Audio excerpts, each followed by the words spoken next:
I wanted to just first of all say hello to everybody, and I hope that you all are able to hear and see us okay. Let us know if you can hear and see us okay. We are here for normally it's Powernomics Thursdays. I guess today is Thursday, so I guess it is Powernomics Thursday. And as you all know, every week I get a chance to speak with the one and only Dr. Claude Anderson. Dr. Anderson is the author of the books Powernomics, Black Labor, White Wealth, The Black History Reader, Dirty Little Secrets 1 and 2.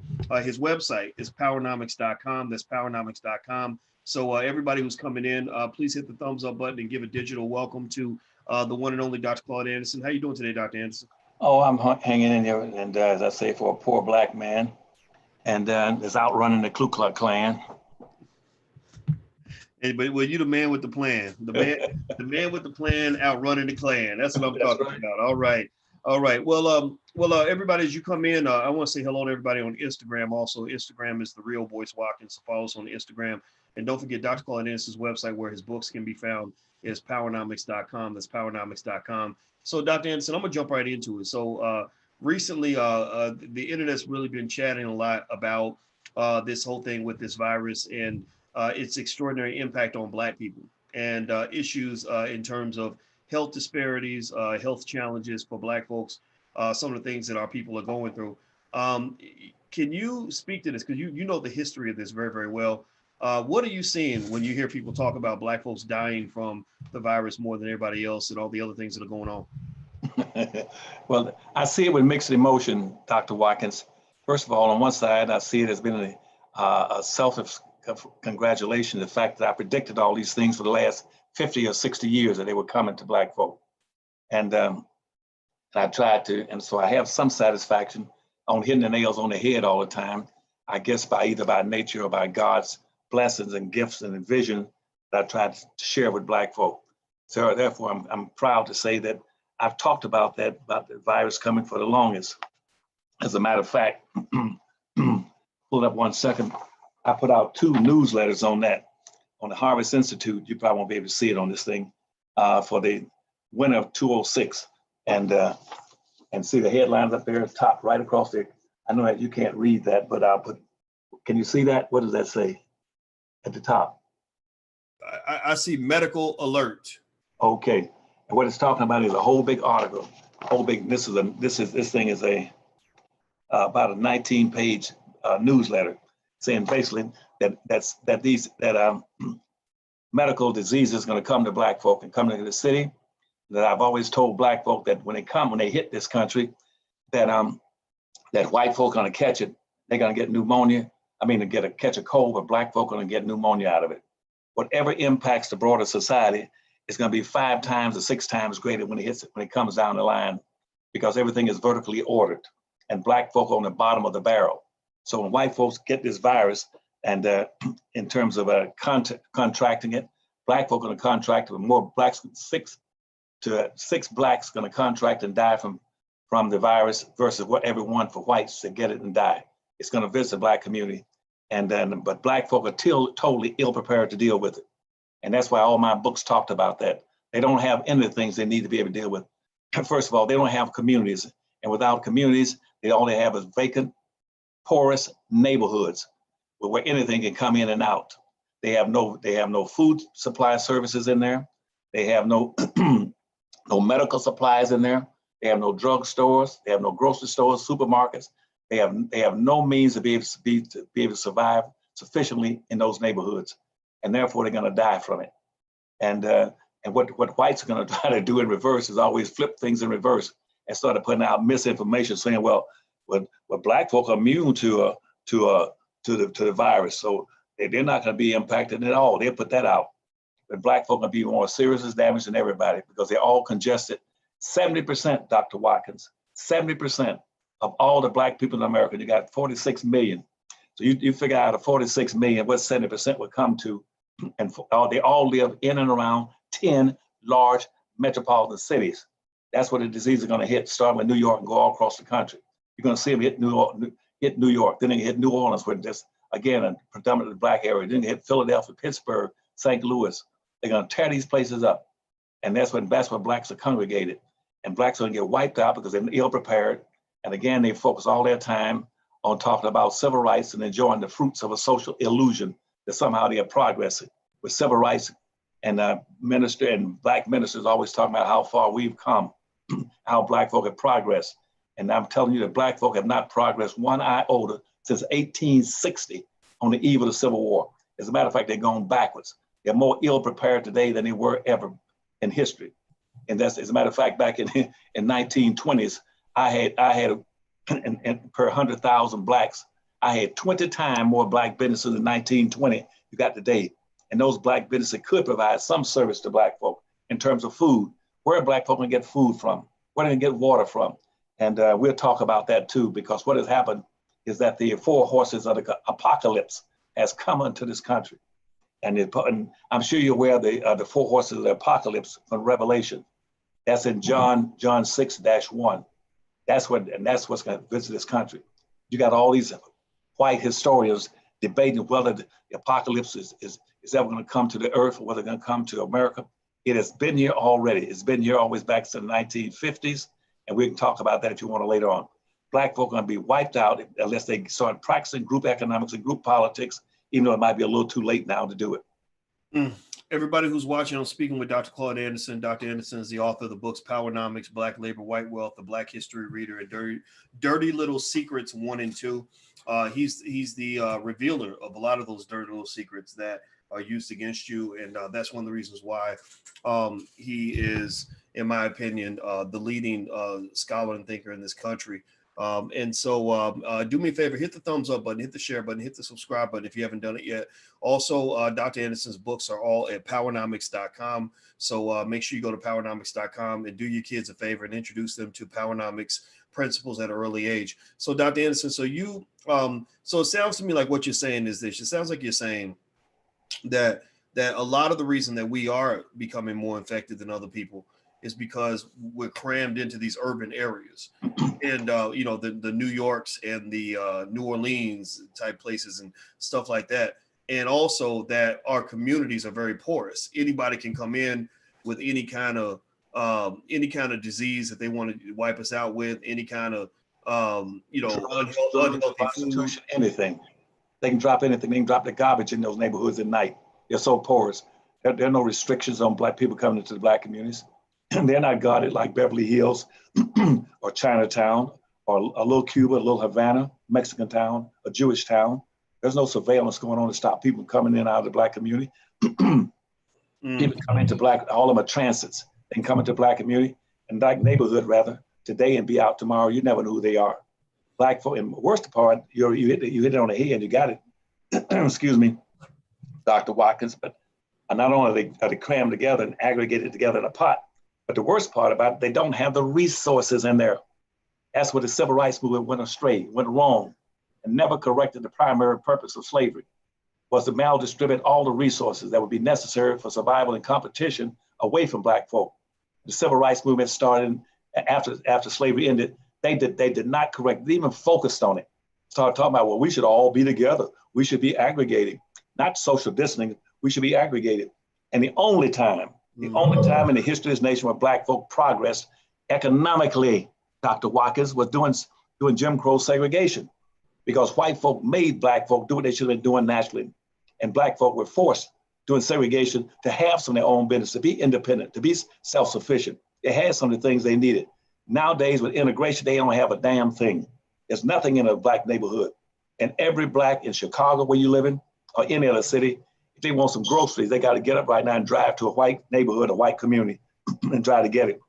And even then, back in doing segregation, you could find some of the professional help you needed. You had black nurses and black doctors, black engineers, black clinics, black hospitals in the black community. You haven't got a damn thing in a black neighborhood now.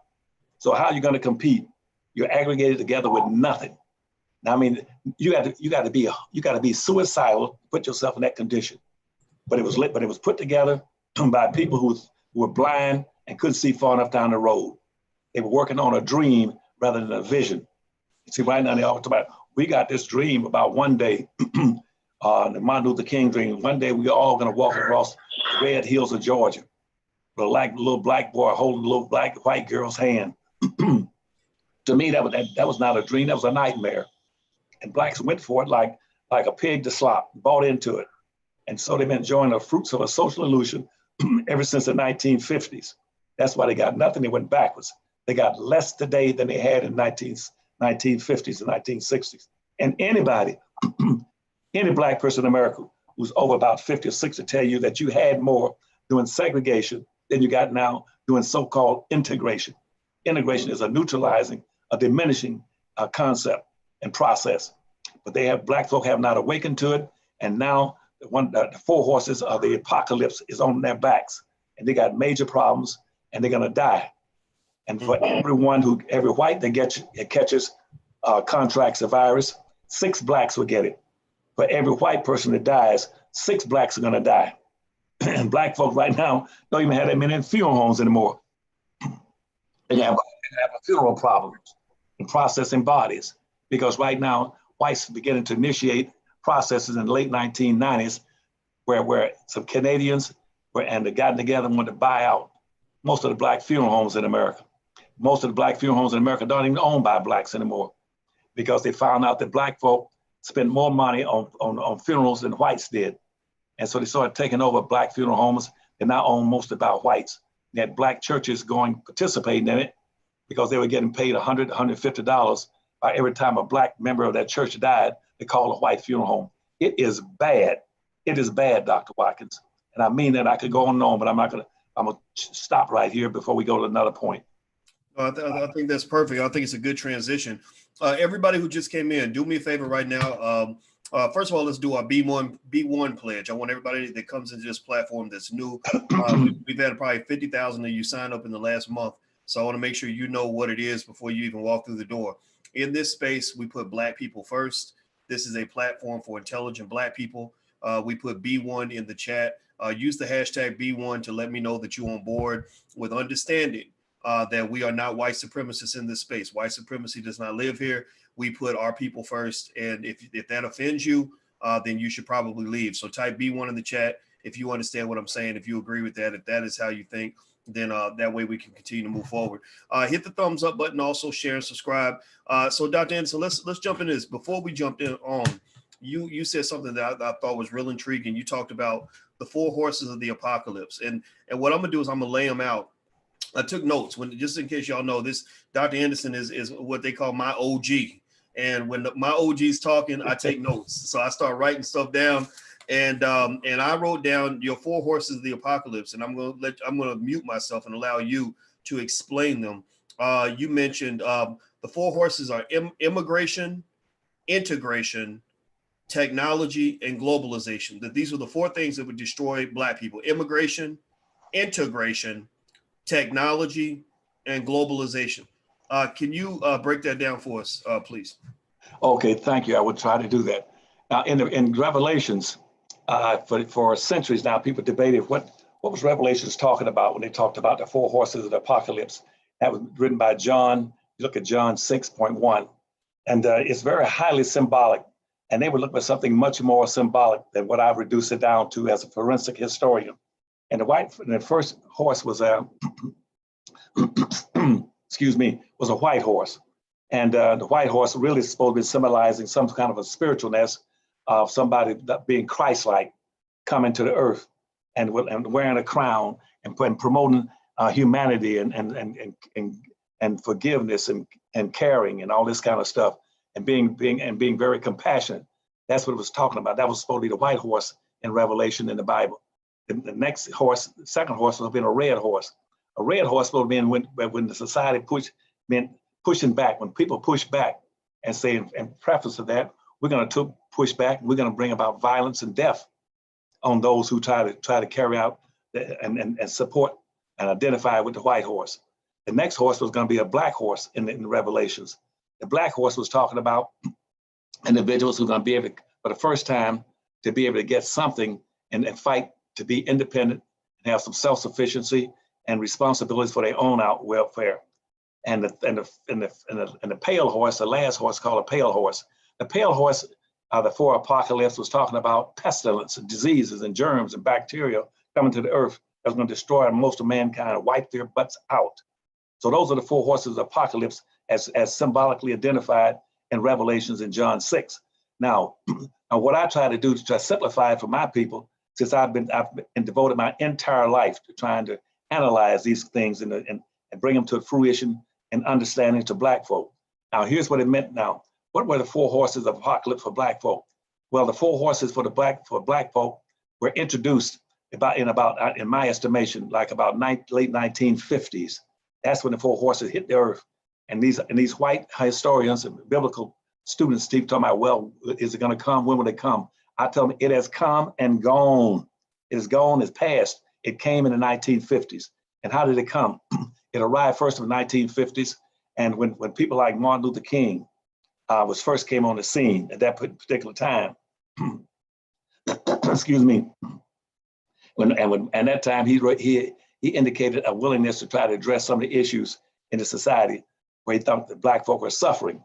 And so and that's why after he started giving a few sermons around the country and began to get a little attention, he decided to have what's called a major march on Washington, D.C. by calling everybody to Washington, D.C. for a big march on Washington. But at that point in time, by the time he set that up, he set it up based on Lyndon Johnson's 1964 civil rights legislation. And here's where the BS and the misinformation came in. Lyndon Johnson set up this 1964 civil rights law, but here's where the gaming started. He set it up not to deal with the issues that Martin Luther King wanted to raise about Black folk, about racism. He set it up based on discrimination. They had a damn thing to do with Black folk. There's 50 miles difference between discrimination and racism. And so Lyndon Johnson asked Congress, at the behest of Lyndon Johnson, Congress passed a law in 1964 called the Civil Rights Law of 1964.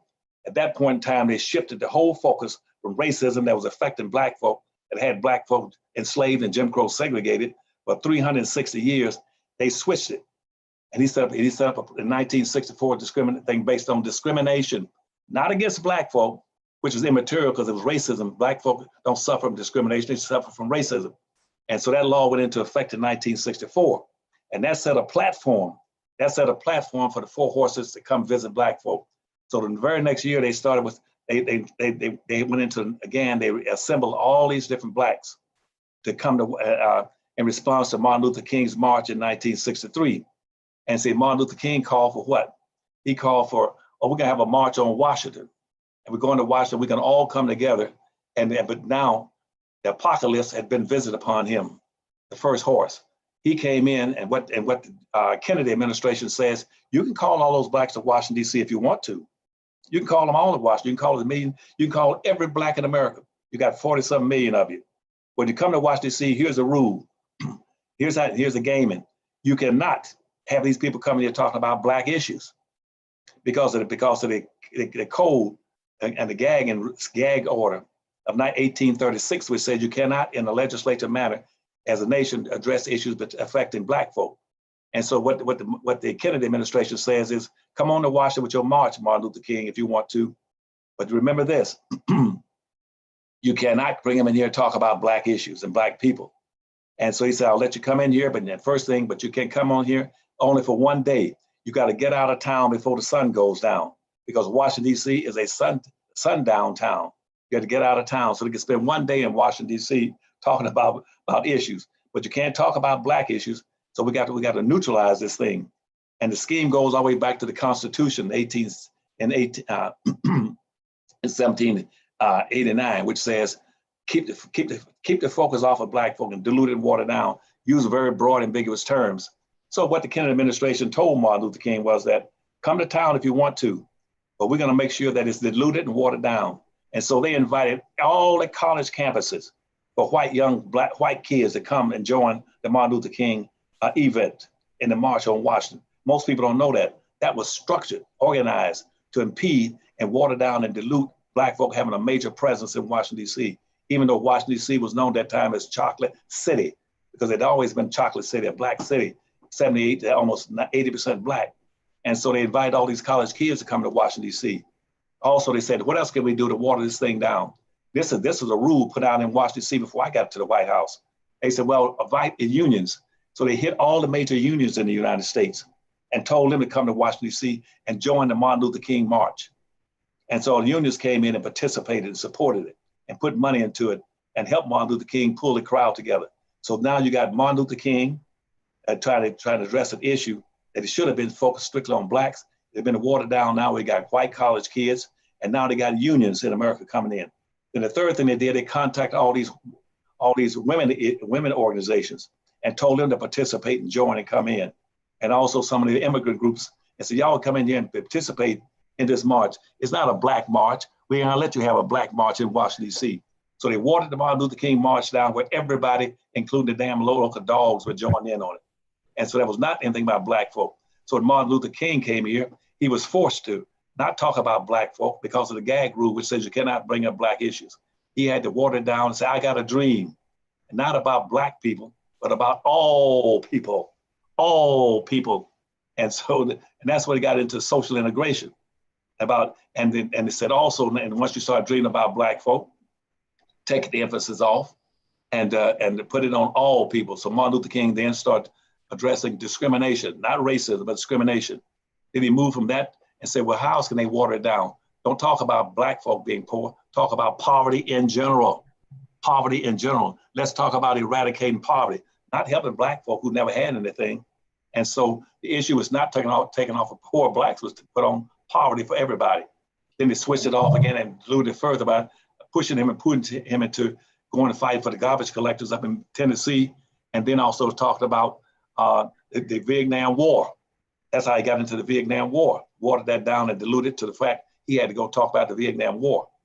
And then in the civil rights organizations, the NAACP, Urban League, and the Rainbow Coalition, they put out a big news spread in the newspapers endorsing, fighting, and getting involved in the Vietnam War to take the focus off of black folk intentionally. And so the FBI then sort of said something that when the FBI hadn't come in yet, that was intentionally to dilute and water that whole concept down and make sure that nothing was placed on black folk. And so when you hear people talking about how far we've come, that was the whole point. That was the first horse. It switched everything. So in 1965, they had this, Martin Luther King met with the Congress to say, what are we gonna do now? Here comes the red horse. Now all of a sudden, white folks started pushing back with the civil rights movement. So what do you have in the country? You had major violence in all these cities across the country. You had riots, you had race riots, and people and struggling. And you had people like George Wallace, the governor George Wallace of Alabama, saying, I'm a Democrat, but I'm totally against social integration. I'm a racist now, segregation forever. We're not gonna have it. So whites pushed back against the civil rights movement. That's why you had the violence. That's why Malcolm X got assassinated. That's why Martin Luther King got assassinated. That's why 3 or 4 other civil rights leaders got assassinated. You had bombings of churches. You had lynching went straight up in there. That's when the red horse came back, which I said is a pushback against anything to bring a crown. And they had Martin Luther King going around trying to be the crown of the white horse. And so he was supposed to be like Jesus coming. And that's why he was pushing a religious perspective as a white horse. But the red horse came in and pushed against him. That's why he got assassinated. And somebody's having a dream. He wasn't dreaming about black folk. He was dreaming about all people. And so nobody in the black community ever said, if Martin Luther King was so important during that period, where is the white Martin Luther King? Dr. Watkins, why after 360 years, another 100 years of civil segregation, and everybody talking about what Martin Luther King did for the society, why are all the white Martin Luther Kings? Where are the Indian Martin Luther Kings? Where are the Asian Martin Luther King? Where are the Arab Martin Luther Kings? Where are the gay Martin Luther Kings? What they did, again, they immortalized Martin Luther King. And because, again, he talked about something that's really, really didn't make any sense. I simply, again, saying that here's the admonishment. Then I'm gonna stop and give a break before I go to finish it up. Is that he started saying, what we need to do now is take the focus strictly off of race and off of skin color. Take the focus, this is what they put Martin Luther King up to. Take the focus off of skin color. Even though they use skin color to throw black folk into a ditch, they throw them into the cotton fields for 360 years in tobacco fields, be subordinated, exploited, misused, and lynched and castrated. They based it on skin color. And what Martin Luther King saying is this, that we should never, and don't instead of basing discrimination, racism on skin color, let's base it on the content and of the character. Now, anybody in his right mind would say that's impossible. You can't judge a person by the content of their character. Where are you gonna get the money and where you can get all these psychotherapists? Where you can get all these psychologists and psychiatrists to analyze every person, see what the character of their content of their character. Hell, you can't do that with one person in a business.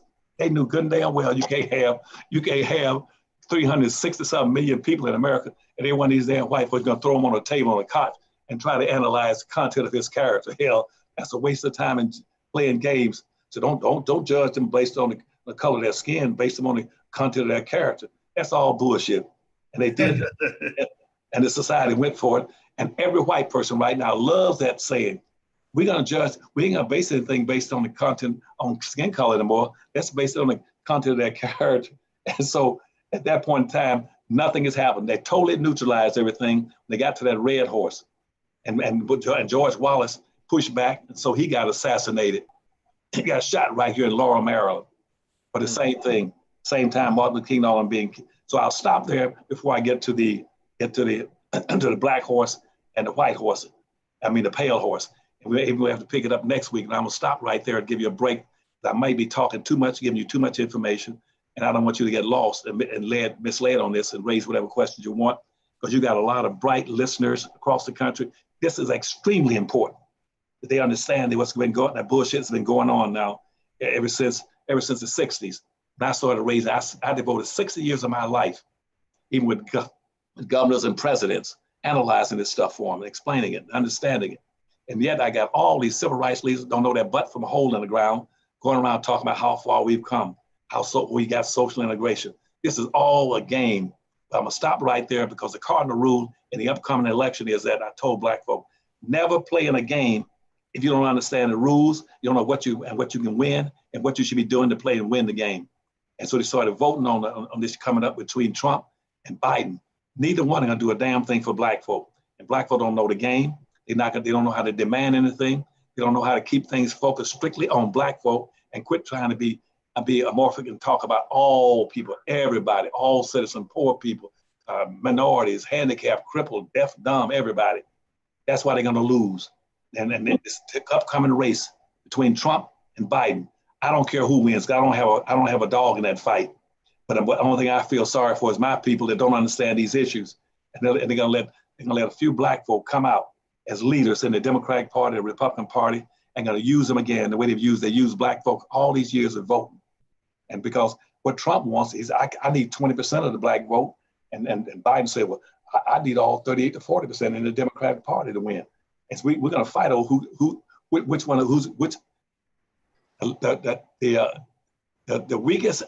weakest fool would carry the heaviest load. And we're gonna make black folk carry the heaviest load, either whether it's in the Democratic Party, Republican Party, and we're gonna give them a damn thing, because black people haven't got enough sense to stay focused on their own people and demand stuff strictly and solely for their own people. Anytime you started mentioning these other broad, ambiguous groups, get away from them. They started talking about on TV, so no, we ain't going for that as black folk. 460 years of being the stupidest horse pulling the heaviest load, we're not doing it anymore. But I'm gonna stop there before I get to the other two horses, so you get an understanding of what I'm talking about. All right, everybody who's watching, I'm speaking with Dr. Claude Anderson. Dr. Anderson is the author of the books Powernomics, Black Labor, White Wealth, Dirty Little Secrets 1 and 2, and the Black History Reader. If you want to do a favor for your family, especially now while you're on quarantine, you might as well learn something and become better at whatever it is you want to become better at. So go to powernomics.com. You can also subscribe to his YouTube channel, and you can submit questions and things like that. And so if you go to powernomics.com, you can find his YouTube channel there. Do me a favor, hit the thumbs up button, hit the share button, hit the subscribe button. Type a B1 in the chat if you are following this and you appreciate this. We are B1 in this place. That means we must be one, and we must put black people first. So that has two meanings. I want to make sure I shout out some people who donated on the chat. A lot of you have donated, so I'm gonna mention everybody's name. And I want to say thank you guys for supporting the platform so we can grow. We want to reach worldwide. You mentioned across the country, Dr. Anderson. We got people across the world. In fact, everybody who's from a country other than the US, raise your hand, say something in the chat, shout out what country that you're from. And then also if you're from the US, shout out your city so everybody knows where you're at.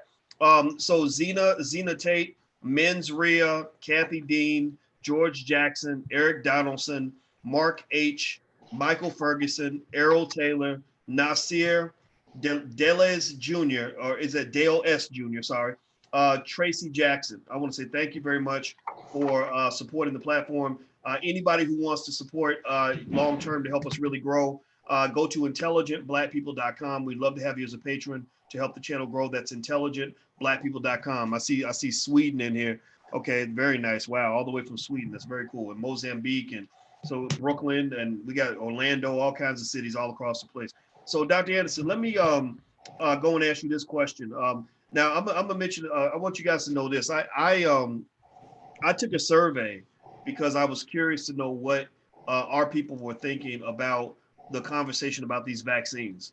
A lot of people are real suspicious of vaccines for obvious reasons, because you have a history there of, you know, some medical trickery, everything from the Tuskegee experiment where they were injecting syphilis in Black people to all the other things they've done to us. For example, Henrietta Lacks, still her family's never been compensated for the multi-billion-dollar industry that was created off of her cells. So Dr. Anderson, when I did the survey, I think I asked a very basic question. I said, if there is if this virus is out here, if there is a vaccine, would you be willing to take the vaccine? And I think about 98% of the Black people on the platform said no. A lot of them said hell no, F no. Like they were like hell to the no. Like, I mean, just no across the board. So Dr. Anderson, can you give a historical context of where the distrust of the medical industry comes from for Black folks? You're a history expert, so I'm sure you've run across numerous examples of why Black folks have a hard time trusting a vaccine or anything that comes from the American government and the American medical system. What are your thoughts on that? I think that goes back to slavery. As a matter of fact, during slavery, most experiments was done on Black people during slavery. As a matter of fact, even the white medical schools, they place a great deal of value even on cadavers, on corpse. And then when they want to do some experiments and teach the kids having bodies to work on, they didn't go get white bodies out of cemeteries and graveyards because they felt a white body was sacred. They would go to the Black cemeteries and get Black bodies and cut them up as cadavers so that white folk could study the parts of Black folks. And that's where it came from. They started to experiment on Black folk bodies first during slavery. That's why Black bodies became very sacred, and people started saying, stop them from using Black bodies. That stayed pretty true for the longest, and even that was way before the experiments with syphilis and stuff, with the experiments on Blacks. They also went into the prison and started experimenting with Blacks, using Black prisoners to test various drugs on, and that was very popular too. Even always during the early segregation days, they do experiment on Blacks who were alive to test drugs on them, and in the latter part, even up to the point up to the civil rights movement, they set up specials. They wired specials in places in the United States to where they, like Detroit, Michigan, as an example. You had salt mines in Detroit, Michigan, under the ground. Did you know that?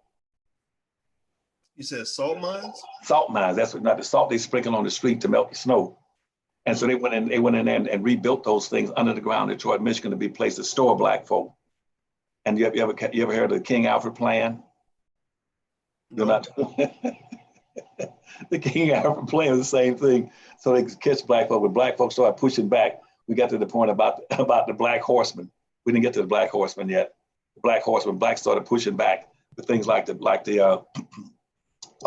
Panthers and other kind of civil rights sort of stuff, and the New Liberation Party for Blacks. They started pushing back. They used to come out with a thing called the King Alfred Plan, where they would identify special places that be able to imprison and store Black for experimental purposes in the United States, outside of Atlanta, Georgia. They had special places there, at Belle Isle, between Canada and Detroit, where they're gonna fence it in They even went and wired the schools where they can use schools to be able to store black folk in case of riots. So when those riots broke out in the 1960s, late 1960s, they're going to use these various places to incarcerate black folk in large groups under the ground or in prisons or schools or in woods. And FEMA was going to be, they're going to use FEMA as one of the driving agency that had all these parks and grounds where they could store black folk and cordon black folk off. And they would do these experiments. In Detroit, Michigan, they had helicopters that were going around. They could spray stuff in the black neighborhood, see how blacks reacted to various things at night when they sprayed these various kind of gases and incense and things into the black neighborhoods, how many blacks would be affected by it. And then when they were going to be, they would go in places like in the southern areas. Let's take in tobacco areas when they had to dump the residue from old from cigarettes companies are making tobacco, making chewing tobacco and cigarettes. But the residue, the dust, which they had no use for, they would go over into black neighborhoods and dump all the residue from cigarettes and dust and powder into the black neighborhoods, then set it on fire to burn. But all that smoke and everything went into the black neighborhoods. They built all the incinerators for garbage put up in the black neighborhoods. And like in Florida, same thing with Northern, I can't think of the company now, that produces most of your toilet paper and boards. They dumped all the residue into black neighborhoods. Blacks came up with all kind of illnesses and diseases by the stuff that being dumped.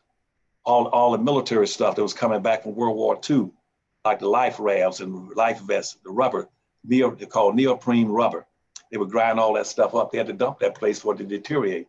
So they go into the black neighborhood and find vacant lots and dump all this used rubber and trash and stuff in the black neighborhoods, and then try to bury it there along with the dust from the factories, like or R.J. Reynolds would dump all that trash and stuff for tobacco into the black neighborhoods. I can go on and on, but in Detroit, Michigan, they would just fly over and dump it from helicopters to see how blacks reacted to it. So what happened in these large metropolitan areas, as I said, that's where 70% of all the blacks live. Black folks started getting all kind of breathing problems. That's why you find some of these black kids with asthma living, because 70% of the black folk live in these large metropolitan areas. That's why they wind up with a lot of asthma. And so now with this virus going around, now this coronavirus going around, and black folks show up and they got these internal illnesses already from breathing problems. They're prime suspects to contract the virus and get it wiped off the face of the earth. The game goes on and on, but you don't have any black. You have not one black organization except the Harvest Institute and those books I put out, those 5 books trying to inform black folks. It says, get your minds open. And I said, and the whole point of my 5 books is saying this to black folk: a prepared mind and a prepared community has a chance to be able to survive and prosper. If you haven't got those 2 things, you haven't got a snowball's chance. The game is up and going. And they thought, well, when things come up after they cure the virus, blacks will be okay. No, you're not. You're not going to change your condition. You've been on the bottom, underneath the society and outside of it for 460 years. Not just because the new businesses come on stream, not going to help you. You don't have any businesses. You don't produce anything. And the last point about it with the virus now is what's going to happen is that you're going to start having shortages in the country, not only of businesses, but next thing coming up. And I even wrote that in one of my Harvest Institute, let them know at the bottom. You can't see it here, but right here at the bottom, the whole thing is another about a 19-page story. Water shortages. We're going to reach a tipping point along with food shortages. You're going to have water shortages and food shortages now coming up when this virus is over. Water is going to become a premium. I told black folk a long time ago, about 1970, started to being able to own and control water. And if Dr. Anderson, you're wrong because, why are we going to buy water? Water is free. No, it's not. I said, water is going to become very expensive. I said, start learning how to get into the water business, owning and controlling water. And that was in 1990. By 1999, guess what? That water had become so expensive that water was costing 4 times what gasoline costs per gallon. You go in and buy a little small bottle of water, about a pint of water, costs a damn $1. A pint of gas don't cost no damn $1. See, a gallon, that's 4 times more expensive than gasoline. I said, learn how to own and control water, build water businesses, go into the bottled water business and control it. They ignored it. Now, when water become that critically important, people are going to start having trouble getting clean water. They're just going to have it right now. 20 to 5% of all the people on the earth right now are suffering from water shortages. They can't get water, can't get clean water any place on earth right now. 20% of the world right now, 25% is suffering from lack of water. And guess what? If you have a shortage of lack of water, next thing gonna come up is gonna be a short of food. That's coming. You can't get food right now in all these black neighborhoods. They're gonna be able to get food. You don't produce anything. Where are you gonna get? How are you gonna feed and clothe your people and give them water and food, and you don't own and control the damn thing? And half the people want you out of the world. 88% of the people right now, white people right now, still have a despised feeling about black folk. And it was 98% during slavery. Now it went down to 88%. 63 to 64% of all the immigrants coming to this country do not like black folk.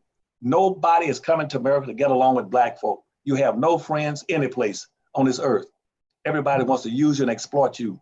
And when the best way to do it is by controlling water and food, that's coming. And you talk about, well, doctor, we can order it online. You won't be able to order online. Downstream, if upstream production ends with water and food, downstream delivery is going to get wiped out.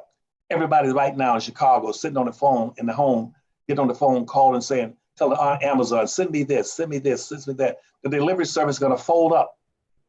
One thing that God gave me when I was born, the vision to be able to tell black folk in advance. That's why I devoted my whole life trying to educate them that you're going to have delivery shortages pretty soon. UPS, FedEx, and the rest of these places, they're not going to be able to deliver stuff to you. They're going to be overwhelmed. They're reaching a tipping point. Pretty soon, you're going to have shortages in delivering stuff.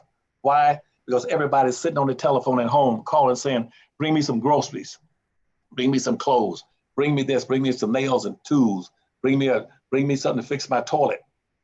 That's going to end. They cannot deliver all that stuff. They cannot make all those residential deliveries every day and stay in business. Your big company's going to go out. They're going to deliver service going to fail, and you don't even control and own any delivery services. I know that sounds bad, but I'm giving you the stuff today, Dr. Watkins. But that's the long and the short of it, and that's why every one of my books addressed all these issues, laid it out for them, and saying, here are your problems: black labor, white wealth. It's not social integration. What you own and control, you don't own and control a damn thing. And you got major organizations, which we'll talk about when we get to the pale horse. And so the four things that hurt black folk: social integration, massive human migration from country to country, and the third one is called technology, and the fourth one is globalization. They moved all these businesses and industries out of the United States and moved them abroad into Mexico and the Europe. And right now, all this disease is not coming from Asia; it's coming from Europe. The reason New York is so overloaded with contracts with viruses and disease and death is because the people we're coming from China, they're coming from Europe. Because our immigration policies have an open door policy. I've been trying to tell black folk that immigration was the second thing that Congress did in 1789. Immigration is against black folk. They're going to bury you with open door policies on immigration. And the Democratic Party is going to keep that door open so that black folk can be buried. 38 to 40% of the Democratic Party is black. The Democratic Party is not going to promise you a damn thing. They never have. No political candidate ever promised and delivered anything to black folk. The Republican Party hasn't delivered a damn thing to you.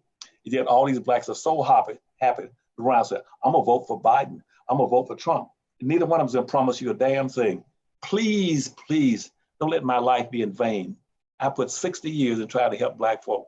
I devoted my entire life trying to re-educate them and put out those 5 books: Black Labor, White Wealth, Powernomics, Dirty Little Secrets, and the Black History Reader, saying if you read these things, you have a better understanding.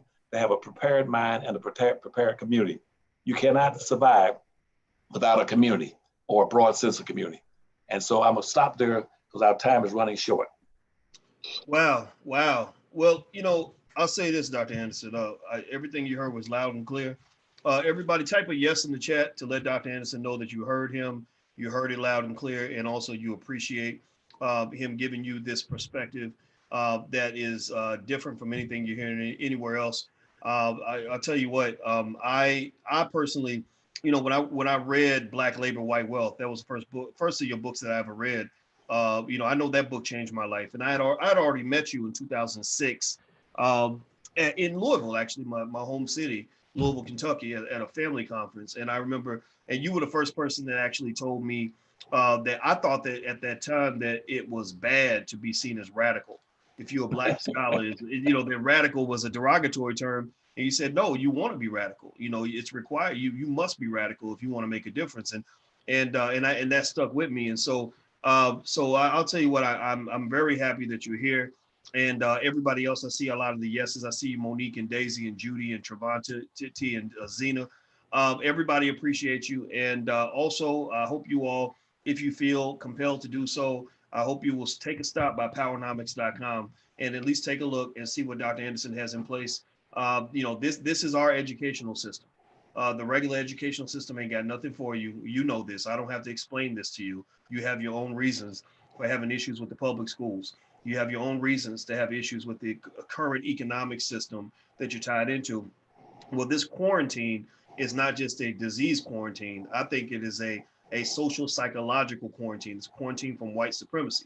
And so I encourage you to take advantage of this quarantine opportunity and then get over that addiction that you have to white supremacy, whether it's through your job or through the school system you send your kids to, and look for the other options that are out there. You got black scholars right here, like Dr. Anderson, right there available online that will educate you better than any professor at any university, even the one that charged you $100,000 and kept you in debt for life.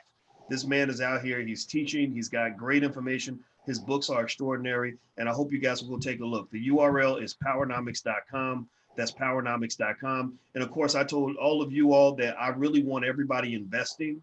So if you want to learn how to invest for free, you can go. I got a free training at firstshareofstock.com. That's firstshareofstock.com. So somebody please type in both of those URLs. And these are resources that are either free or low cost that you can take a look at that will make a much bigger difference for you than whatever it was that you learned somewhere else. Dr. Anderson, I want to say thank you. I'm gonna let you get the last word before we head on out. Anything else on your mind before we go? Yes, and thanks again for pushing the books. That's tremendously important, and I'm glad you did that. And but also it ties in what I said a few minutes ago. But our delivery system, online delivery system, getting ready to collapse. That's going to collapse. Right now, all those the UPS and FedEx are not going to be able to go to everybody's house every day, dropping off everything they want. The system's going to be overwhelmed with all these residentials. Right now, at about 367 million people in the United States. That means on appropriate terms, that means you might have about 157 million homes. You cannot send out all these packages every day that they're buying, shopping to 50 million homes every day and have it delivered. It ain't gonna happen. The system is gonna collapse. And what I'm saying to back up your point is that if they're gonna understand these issues and have some clarity about it, they need to try to get these books in as fast as they can, because that system will collapse. We send our books out from the PowerNomics Corporation through the UPS that deliver it from home to home. And those of that system collapse, they're never gonna be able to get these damn books. So in following up on your admonishment to get out, for them to get them, buy them and read them, they better do it very quickly. And what I'm gonna do between now and the next 2 or 3 weeks, I'm gonna see if they respond the way they usually do to your admonishments. Get these books in, get them in fast. The delivery system is gonna collapse downstream, but upstream, the production system is gonna collapse. Right now, Black folk are 0 producers and 100% consumers. That system is gonna collapse. Who's gonna produce anything for Black folk? They're gonna be the last one to get the food, the water, and medicine, and anything else. They have no clinics, no hospitals, and no paraphernalia, no drug stores. It's gonna collapse. And so in downstream, if you are gonna sit at home and do it on the telephone, that delivery system is gonna collapse. But these books, if you're sitting at home right now, get on the phone today and go on the website and order the PowerNomics library pack for $99 and get those books and start reading them. And remember what I said, a prepared mind helps you build a prepared community, then you got a chance of prospering and competing. You can't do it otherwise. Civil rights and social integration and simply watching football games and basketball games is not gonna cut it. Nobody cares about how far, what you can produce running up with a damn ball. You're producing sweat and nobody's buying the damn sweat, and sweat cannot keep your butt alive. So tell them to get those books as fast as they can. That way we got some unity. We got a platform we can communicate through what I call a sense of community. Once they get an understanding, then people like you and your schools and stuff, you can communicate with them. You'll all be on common ground with a common understanding of the nature of the problems that Black folk that are confronting Black folk. But without those books, there are no other books that can give you give you this information I'm giving you. I'm giving this information based on all my years of 60 years in all levels of government, from the highest levels you can get with presidents, with governors, running their campaign, with attorney generals, with congressional people, state legislators and mayors. I was there with them and advising them on how to do it, how to work in this system. And so they don't get the information now and get those books. I feel sorry for them, because right now they're not gonna be able to contact, and it's gonna be hard for people like you who's dedicated and committed to try to educate our people. You won't be on the same ground. And I know you buy these books and you give away a lot of these books because of the charitableness in your heart. You give away these books. When you buy them, you buy cases of them. And people who roll in your classes, you give them free books. I know that. That's because you got a good heart and a good mind and a commitment to your people. And but I'm not going to beg Black folks to get the understanding. When the system collapses, there's nothing upstream producing, and downstream it's going to collapse, nothing delivered. You're in a world hurt. That's why you're going to die 6 times faster and be sicker 6 times worse than whites in another group in this country. Well, I'll tell you what, I've given away a lot of stuff for free, but I'll also challenge everybody in here to understand when I say that, you can't run a business on free. You can't employ Black people on free. And also I want to make sure people understand that, we got 1.3 trillion a year that we spend as a community. And there are lots of things we spend money on that won't give you 1/1000th of the value that you'll get from what Dr. Anderson offers you. So I encourage you all, sure, we give you lots of stuff for free. Well, you sit here and listen to this conversation is free. It's better than any class you ever took in college, but the white university probably got thousands of dollars before they let you sit in the class. This is free. But I encourage you to be very conscious and thoughtful of what you do with your money.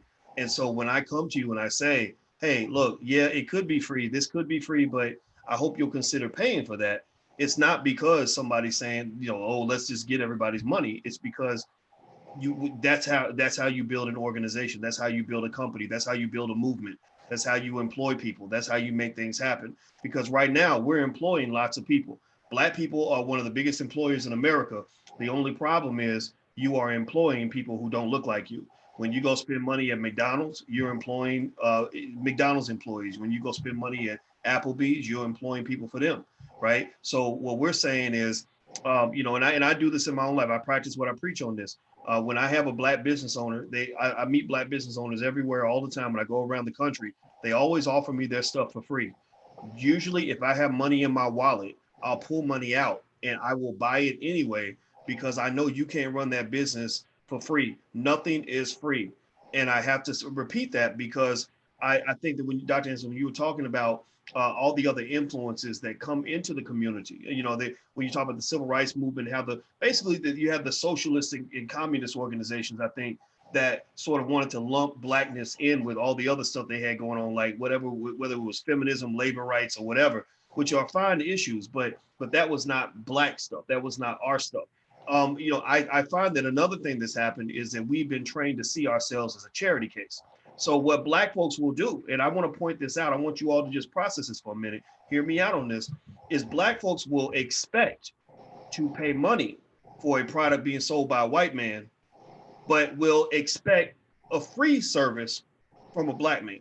So you'll go and you'll give your money to a white business and won't expect anything free, because they made it clear, we don't care nothing about you, we just want your money. But a Black man like Dr. Anderson, when he comes along and says, I care about you, that's why I created this product for you, you'll say, well, if you really care about me, you'll give it to me for free. Well, I'm sorry, but you're not a charity case. Again, now if you're destitute and completely broken, you haven't given any money to white folks, then fine, I'll give you lots of free stuff.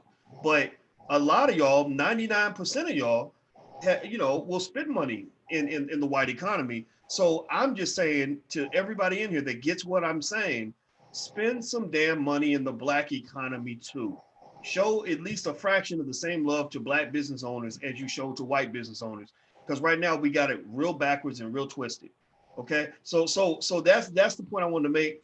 And Dr. Anderson, I got a meeting I'm late for. So I hope you're okay with me jumping off of here. But Yeah, I yeah, wanted I'm to gonna make jump that. off and knowing what you're saying. Dr. Ken Harris in Detroit, Michigan, he's now organized the Black Business League across America. He's now got about 365 Black small businesses coming on stream, and I'm one of the things I support.